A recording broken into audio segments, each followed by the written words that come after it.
Yes yes बड़े नया नहीं फेसबुक चेक कर फेसबुक हां लिंक टाक ना ओके ओके स्कॅन कॉपी करून पेमेंट जमत नाही आहे तर भेटत असं सचिन प्रेसमध्ये काय म्हणून सांगितलं की बंद करा बंद करा. ओके रेडी चलो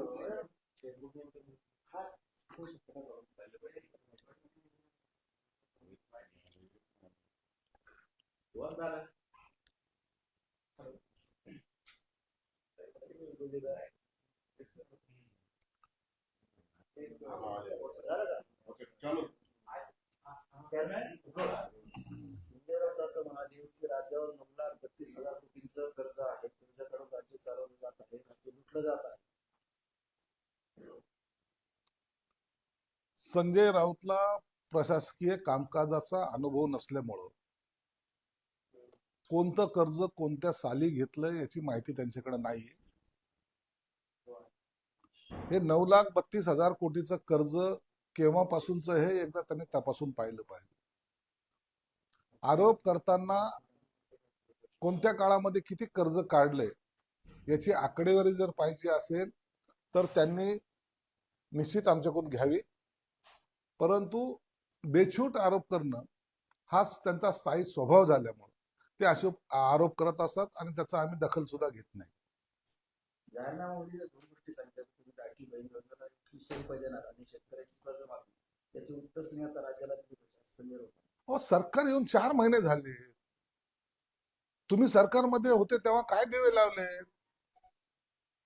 तुमच्या जाहीरनाम्यामध्ये नव्हतं का?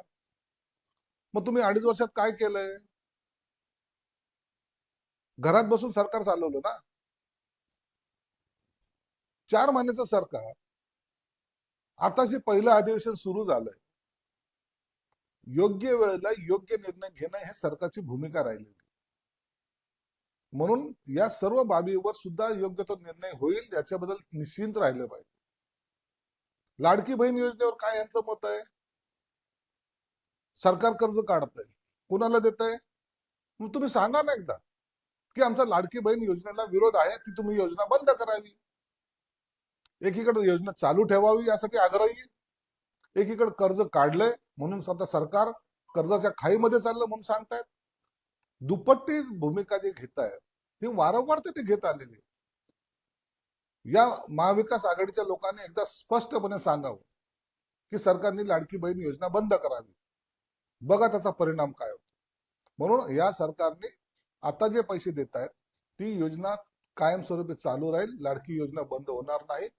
सरकारवर जरी कर्जाचा डोंगर थोडासा वाढत असला तरी त्याच्यावरच्या उपाययोजना हे सरकार शोधतंय आणि त्या पद्धतीने सरकार सुद्धा आणखीन इन्कमिंग कसं होईल, आपला आर्थिक जो बोजा आहे तो कमी करण्यासाठी सरकार प्रयत्नशील आहे. सुरू केलेला आनंदाची जागा योजनेसाठी तरतूद झाली त्यामुळे ते पण बंद होणार नाही. तसं बंद होण्याचा तो मार्ग नाहीच आहे.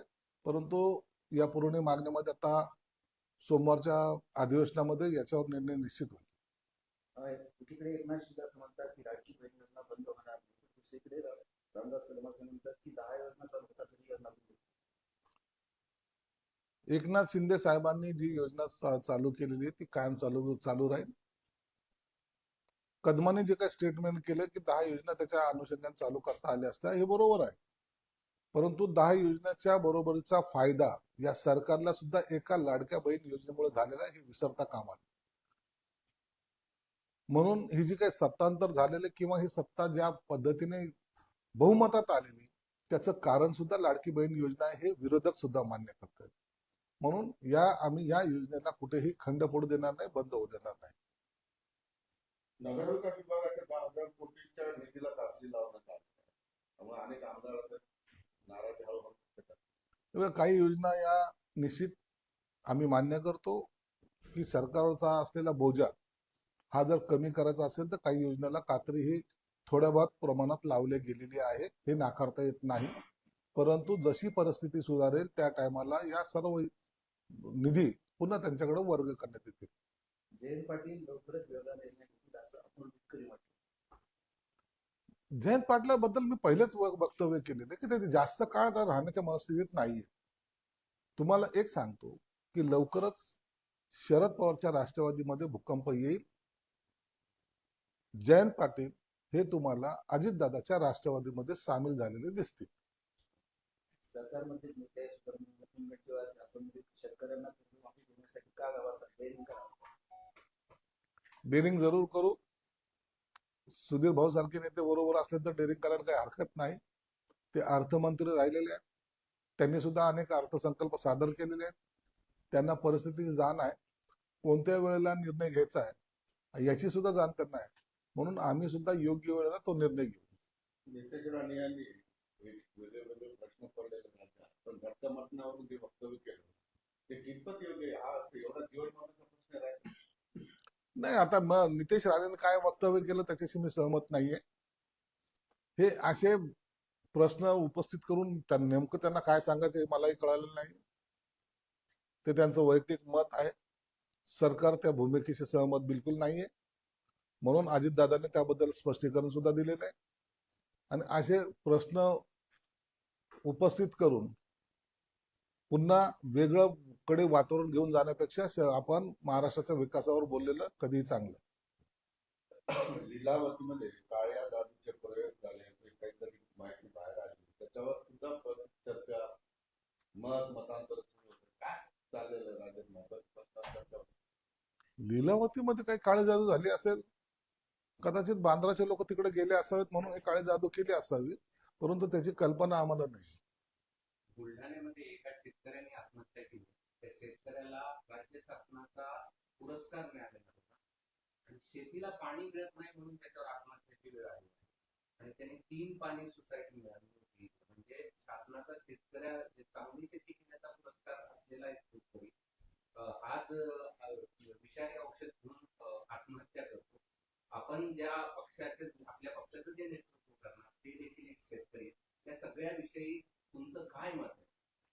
हे बघा, बुलढाण्याच्या शेतकऱ्यांनी केलेली आत्महत्या ही सगळ्यांच्या मनाला चटका लावून जाणारी आहे. एक शेतकरी जो त्याचं कुटुंब उभं करण्याचा प्रयत्न करतो, आदर्श शेतकरी म्हणून तो गणला जातो, त्याला पुरस्कार प्राप्त होतो, परंतु निसर्गाच्या कोपामुळे किंवा पाणी न मिळाल्यामुळे त्याला आत्महत्या करावी लागते. हे दुर्दैव आहे. या सगळ्या प्रश्नाची उत्तर निसर्गावर जरी आपण अवलंबून असलो तरी शासनाला द्यावी लागतात.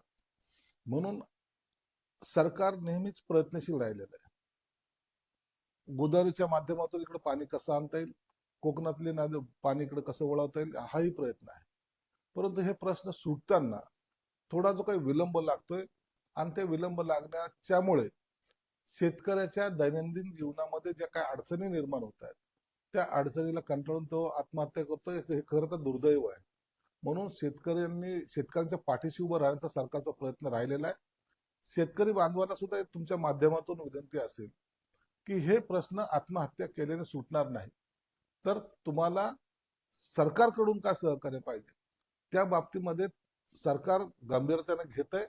तुमचं सहकार्य सुद्धा काही वेळेला जे अशा घटना घडतात त्याच्यानंतरच्या ज्या प्रकार पुन्हा समोर येतो तर त्याच्या ऐवजी घटना घडण्याच्या पूर्वीच काय उपाययोजना केल्या पाहिजे यासाठी सरकार गांभीर्याने पाहत आहे आणि आपणही आत्महत्या करू नये अशी तुम्हाला सर्वांना विनंती सुद्धा आहे. परिणय फुके असं म्हणाले आहेत की काही नेते पैसे घेत आहेत आणि ते पैसे घेऊन प्रश्न विचारत आहेत आणि याबाबतची त्यांनी एक ऑडिओ क्लिप जाहीर केली. खंडणी, ब्लॅकमेलिंग असले सगळे प्रकार लोकांकडनं सुरू आहे असं भाजपा नेते परिणय फुके म्हणतात. याला आणि त्यांनी असं म्हटलं की हे विरोधी पक्षातील नेते करतायत आणि त्यांची एक टोळी आहे. परिणय फुके सारख्या आमदारांनी असा प्रश्न उपस्थित करणं हा निश्चित गांभीर्याने घेण्याचा विषय आहे. यापूर्वी सुद्धा विधानसभेमध्ये लक्षवेधी लावून अब्सेंट राहणं, प्रश्न लावणे आणि अब्सेंट राहणं यावर विधानसभेच्या अध्यक्षांनी सुद्धा रुलिंग दिलेली आहे. त्यांनी तर स्पष्टपणे सांगितलं की असे प्रश्न विचारणारे किंवा प्रश्न लावण्यासाठी जे काही धडपड करून कोणी जर असं ब्लॅकमेल करत असेल तर त्याच्यावर कारवाई ही झाली पाहिजे असं विधानसभा अध्यक्षाचं एका रुलिंगमध्ये मत त्यांनी व्यक्त केलेलं आहे. म्हणून विधान परिषद असो की विधानसभा असो, असं जर कुठं आढळलं तर मला वाटतं याला गांभीर्याने घेतलं पाहिजे. प्रश्न असे असले पाहिजे जे सर्व समाजाशी निगडीत असले पाहिजे. कुणाला तरी टार्गेट करण्यासाठी प्रश्न विचारणं किंवा त्याला ब्लॅकमेल करण्यासाठी प्रश्न विचारणं, जर असे जर प्रकार घडले तर ते सर्व या विधानसभेचं आणि विधान परिषदेचं पावित्र्य नष्ट करणाऱ्या घटना आहेत असं मी मानतो. म्हणून असं प्रश्न विचारताना सन्माननीय आमदारांनाही विनंती असणार आहे की आपण याचं पावित्र्य या विधानसभेचं, आपण कायदे मंडळ बनवणारे लोक आहोत. अशा वेळेला जर आपल्यावर आरोप जर झाले तर मला वाटतं मग याचा या संस्थेवरचा विश्वास सुद्धा लोकांचा उडेल. म्हणून याला सर्वांनी गांभीर्याने घेतलं पाहिजे. पण आदित्य ठाकरेंचे लिलाव नाही, भाजपा आणि या सरकारला मराठमोळे सण मारायचे. त्यांनी गणपती देवळी मूर्तीवर बंदी आणली, कोळीवाड्यातील भोंग्यांवर कारवाई करत आहे. भाजपचं एक फेक नॅरेटिव्ह आता सगळ्यांच्या समोर येतं. आदित्यला तिकडे लुंगी घालून डान्स करता आला नसावं म्हणून त्याने केलेले वक्तव्य आहे. 2.5 वर्षामध्ये कोणतं परमिशन दिलं तुम्ही? गोविंदा कोणी चालू केला? गणपती उत्सव कोणी चालू केले? 31 कोणी साजरा केला? हे सर्व आम्ही आमच्या सरकारच्या काळामध्ये सर्व सणांना आम्ही परमिशन दिलेले आहे. परंतु नाहक काहीतरी आमच्या वरळीमध्ये काहीतरी घडतंय. वरळी काय पाकिस्तानात आहेत का? तुम्हाला तो वाटत असेल, परंतु वरळीतले बांधव, कोळी बांधव हे आमचे आहेत.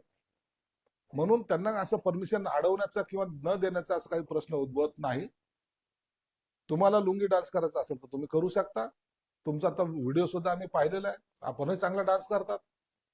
भविष्यामध्ये तुम्हाला यासाठी जर विशेष परमिशन पाहिजे असेल तेही सरकार द्यायचा प्रयत्न सरकार निश्चित देईल, एवढी मात्र नक्की. मंत्रिपद न मिळाल्यामुळे मी नाराज नाही आणि तुझसे नाराज नाही मी जिंदगी, असं मुनगंटीवार विधानसभेत. मुनगंटीवारचं हे भाजपचा अंतर्गत प्रश्न आहे, त्यावर भाष्य करणं योग्य नाहीये. मुनगंटीवार सुद्धा एक ज्येष्ठ नेते आहेत, अनुभवी नेते आहेत. म्हणून मुझसे नाराज है जिंदगी हे त्यांनी त्यांच्या वरिष्ठाकडे जर ती खंत व्यक्त केली तर त्याच्यातून मला वाटतं मार्ग सुद्धा निघेल. तर एक विषय असा होता की राईट टू एज्युकेशन, शिक्षण हक्क कायदा संपुष्टात आणण्यासाठी राज्यातल्या जवळपास 3,000 अधिक शाळा अल्पसंख्याक विद्यार्थी आणि ते आणखी बेवकूफ सामाजिक न्यायाची भूमिका आहे असल्या विभागाकडून लोकांच्या अपेक्षा आहेत. तर SC, ST, OBC मागास असतील किंवा आर्थिकदृष्ट्या मागास असतील त्या विद्यार्थ्यांना त्यांच्या घराच्या जवळच्या चांगल्या शाळेत पोहोचवलं. काय तुमची भूमिका? काही शाळेने जाणून बुजून आपल्या शाळेचा दर्जा बदलून अल्पसंख्याकामध्ये घेण्याचा प्रयत्न करतायत. ते यासाठी की त्यांना शासनाच्या अटी किंवा शासनामध्ये असलेल्या बाकी इतर गोष्टीला समोर जाता येऊ नये, मनमानी कारभार करता यावा, मनमानी फीस घेता यावी आणि ज्या समाज हा शिक्षणापासून वंचित राहतोय त्याला आपल्या इथं प्रवेश सुद्धा देऊ नये असा एकंदरीत त्यांचा कट असल्याचा संशय येतो. म्हणून यापुढं किती अल्पसंख्याक शाळेला दर्जा दिलेला आहे किंवा त्यांना मान्यता दिलेली आहे याची तपासणी जरूर माझ्या विभागातर्फे सुद्धा केली जाईल. सामाजिक न्यायामध्ये सर्वांना समान हक्क, राईट टू एज्युकेशन जो हा अधिकार आहे, त्याला जर कोणी डॅश मारत असेल, धक्का देत असेल तर त्यांच्यावर त्या लोकांवर फौजदारी स्वरूपाचे गुन्हे दाखल करण्याचा आमचा मानस राहणार. याच अनुषंगाने आणखी एक प्रश्न की आपल्या जिल्ह्यात मराठवाड्यात बालविवाहाचं प्रमाण खूप जास्त वाढलं आणि काही प्रमाणात तर आता मुलींचे पालकच पैसे देऊन मुलींचं लग्न लावतात, अशी घटना पुढे आली. अत्यंत दुर्दैवी घटना आहे. बालविवाहाचा प्रकार प्रत्येक जिल्ह्यामध्ये दरवेळेला महिन्याला 4-5 तरी घडत आहेत आणि हे समोर आल्यामुळं आपल्याला दिसत आहेत. परंतु अनेक ठिकाणी असे बालविवाह होत आहेत, लपून छपून ते केले जातात अशी माहिती आहे. त्या ठिकाणच्या सर्व अधिकाऱ्यांनी याच्यावर लक्ष ठेवलं पाहिजे. बालविवाहामध्ये पैसे घेऊन मुली विकणंच हा एकंदर प्रकार आता मराठवाड्यामध्ये घडायला सुरुवात झालेला आहे. त्याला काही लोक फूस सुद्धा लावत आहेत. म्हणून अशा प्रकारे जर कोणी करत असेल तर त्या संबंधितावर कडक कारवाई करण्याचे सरकारतर्फे सूचना दिल्या जातील. दुसऱ्या क्रमांकाच्या संख्याबळ असून सत्तेमध्ये सातत्य वागणूक दिली जात असल्याचा आरोप करून काही आमदार नाराज असल्याचे समोर आले. नाही, आमचे आमदार नाराज असण्याचा काही प्रश्न नाही. आम्ही मुळात शिंदे साहेबांच्या नेतृत्वात काम करतो आणि शिंदे साहेबांच्या आदेशाच्या बाहेर एक पाऊलही आम्ही टाकत नाहीत. नाराजगी जर आमची असते तर आम्ही ते शिंदे साहेबांसमोर व्यक्त करू. शिंदे साहेब त्याच्यावर निर्णय घेत असतात. म्हणून महायुतीमध्ये आतापर्यंत तरी कोणत्याही प्रकारचा बेबनाव नाही. आणि जर काही घटना जर घडल्या तर त्याचा निश्चित दखल घेतली जाईल. राज्यात 70% बनावट पनीर आहे. काँग्रेसच्या आमदारांनी सुद्धा हे सगळं सरकारला विरोध आहे. 5 कोटी वाटप काय दाखलं? बनावट 70% बनावट पनीर. बनावट पनीर आहे, बनावट दुधामध्ये भेसळ आहे, हे काही भागातले लोक करतायत. याची माहिती सरकारकडे आहे आणि सरकार त्या दिशेने योग्य ते पाऊल सुद्धा उचलते. बीडमध्ये बीडच्या पोलीस अधीक्षकांनी एक नवीन उपक्रम राबवलाय. पोलिसांच्या नेमप्लेट त्यांना आडनाव काढून टाकला आणि पोलीस म्हणून त्यांना ओळखलं जावं यासाठी त्यांनी हा निर्णय घेतलाय. कुठेही म्हणजे आडनाव असणार नाही पोलिसांना. फक्त गेल्या काही महिन्यापासून बीडमध्ये ज्या काही घटना घडत आहेत त्या बीडच्या घटना हिंसक जरी असल्या तर त्याला जातीवादाचा रंग दिला जातो.